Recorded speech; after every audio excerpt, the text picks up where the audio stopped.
आप सभी कृष्ण प्रेमियों का मेरा एक बार फिर से नमस्कार। स्वागत करती हूँ आपका मेरे चैनल शिवी सखी पर। आशा करती हूँ आप सब अच्छे होंगे, स्वस्थ होंगे। आज मैं बात करने वाली हूँ एकादशी के ऊपर। अभी 3-4 दिन में सबसे बड़ी एकादशी आने वाली है जिसका नाम है निर्जला एकादशी। निर्जला एकादशी के बारे में जानने से पहले सबसे पहले मैं आपको बताऊंगी कि एकादशी क्या है। हम एकादशी के बारे में जानना पहले जरूरी है कि एकादशी कहाँ से आई, एकादशी क्यों मनाई जाती है, क्यों इसकी इतनी महत्वता है। इसके पीछे एक स्टोरी है। एक बार जब सभी देवताओं को एक मरु नाम के राक्षस ने परेशान कर रखा था, सारे देवताओं को उसने परास्त कर दिया था, तो सभी देवता विष्णु भगवान के पास अपनी प्रार्थना लेकर गए कि उस मरु राक्षस का वध करें और उन्हें आजाद करें। तो विष्णु भगवान उनकी प्रार्थना स्वीकार करते हुए मरु नाम के राक्षस से युद्ध करने चल पड़े। उन्होंने कई दिन तक उससे युद्ध लड़ा, कई दिन तक युद्ध चलता रहा। फिर वो राक्षस उनसे बचने के लिए पीछे हट गया और कहीं चला गया। उसी दौरान भगवान विष्णु भी एक गुफा में जाकर विश्राम करने लगे। तभी उसने उनका पीछा करते हुए चुपचाप से उस गुफा में घुसा, विष्णु भगवान का पीछा करता हुआ उनका वध करने की कोशिश से। तभी भगवान विष्णु के शरीर से एक देवी प्रकट हुई। उसने ललकार दी उस राक्षस को बहुत तेज, और उस ललकार से ही वो राक्षस मर गया। जब उस राक्षस का वध हो गया और वो वहां गिरा पड़ा था, तभी भगवान विष्णु की आंख खुली और उन्होंने देखा कि उनके पास में एक देवी खड़ी है और उसके हाथ में तलवार वगैरह शस्त्र थे। तब उन्होंने पूछा, तो उनके बताने पर उस देवी ने कहा कि जी मैं आप ही के स्वरूप से प्रकट हुई हूँ और मैंने इस राक्षस का ऐसे ऐसे वध किया है, ये आप पर प्रहार करने के लिए आ रहा था।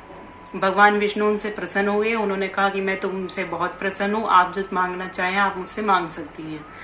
तब उस देवी ने कहा कि भगवान मुझे कुछ ऐसा वरदान दो कि मैं सारे तीर्थों में जाकर वास करूं और आपके भक्तों का उद्धार करूं और आपके भक्तों की भक्ति को और प्रेरणा दूं और बढ़ावा दूं। क्योंकि उस दिन तिथि एकादशी थी, तब भगवान ने उस देवी का नाम रखा एकादशी।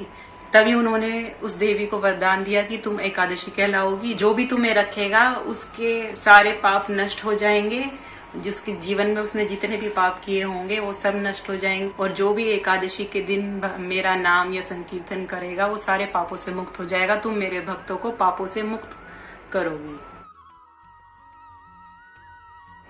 तो तभी से एकादशी का प्रचलन है। तभी भगवान के वचन, भगवान ने जो वचन दिया था उससे भगवान वचनबद्ध है कि जो भी एकादशी रखेगा और इस दिन जो भी भगवान का नाम लेगा, संकीर्तन करेगा, उसके जितने भी पाप हैं वो सारे नष्ट हो जाएंगे, सारे बेअसर हो जाएंगे। अब पाप ये नहीं है कि हमने किसी की हत्या करी या तो ही पाप होगा, या किसी को धोखा दिया है तभी पाप होगा। पाप का मतलब ऐसे भी पाप होते हैं जो अनजाने में हो जाते हैं। झाड़ू लगाते वक्त कितनी जीवाणु चींटियां आके मर जाती हैं हमारे सामने, चलते वक्त कितने ही हमसे पाप अनजाने में हो जाते हैं। उनका हल करने के लिए, उनको नष्ट करने के लिए भगवान ने एकादशी बनाई है, जो साल में 24 आती हैं और हमें रखनी भी चाहिए। तो अब बात आती है कि एकादशी के दिन चावल या अन्न क्यों नहीं खाते हैं। जैसे कि भगवान ने वचन दिया था कि जो भी आज के दिन मेरा नाम ये संकीर्तन करेगा और मेरा नाम लेगा, भजन करेगा, उसके सारे पाप बेअसर हो जाएंगे। अब जो पाप था, पाप नाम के जो देवता है, वो भगवान के पास गया कि भगवान कि आज के दिन तो कोई आ ही नहीं रहा मेरे पास, मेरे किसी ने कोई पाप किया था, सब आपका नाम लेके सब पाप धुल जा रहे हैं, मेरे पाप सारे बेअसर हो जा रहे हैं, मैं कहाँ जाऊं। तब भगवान ने उसको वचन दिया था कि तुम ऐसा करो, तुम आज के दिन अन्न में जाकर समा जाओ। जो भी आज के दिन अन्न खाएगा वो सीधा सीधा पाप ग्रहण करेगा। जी हाँ, इस दिन जितने भी पाप होते हैं, बड़े से बड़ा और छोटे से छोटा, सब कहते हैं कि अन्न में जाकर समा जाते हैं। आज के दिन अन्न में सारे पाप होते हैं। वो जो पाप देवता थे वो अन्न में जाकर समा गए थे। अगर आप उस दिन अन्न खाते हैं तो आप साक्षात पाप के भागी बनते हैं। इसलिए हमें एकादशी रखनी अनिवार्य बताई गई है।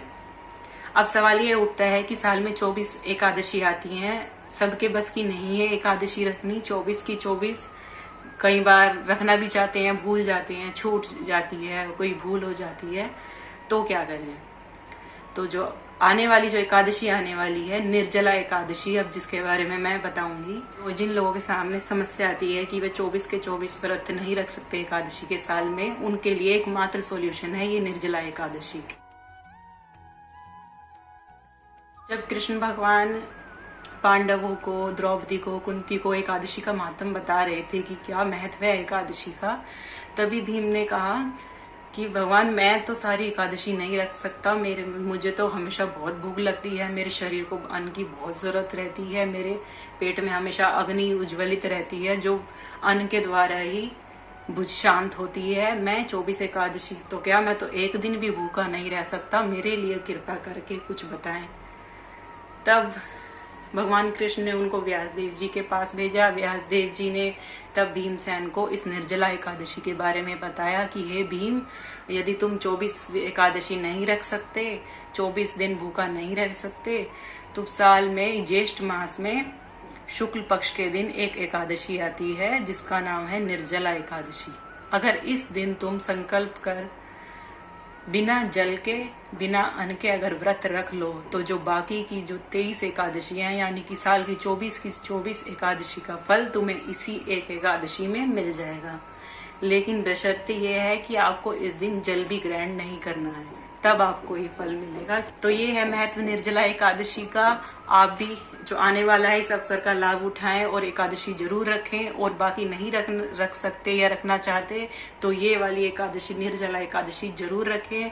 अगर निर्जल नहीं रह सकते तो केवल जल पे रह लो, अन्न मत ग्रहण करो, जितना हो सके उतना करो, लेकिन रखे जरूर। अगर आपको ऐसी और जानकारियां चाहिए तो आप मेरे चैनल को लाइक एंड सब्सक्राइब करें। तब तक के लिए मैं चलती हूँ आप सबकी आज्ञा लेकर।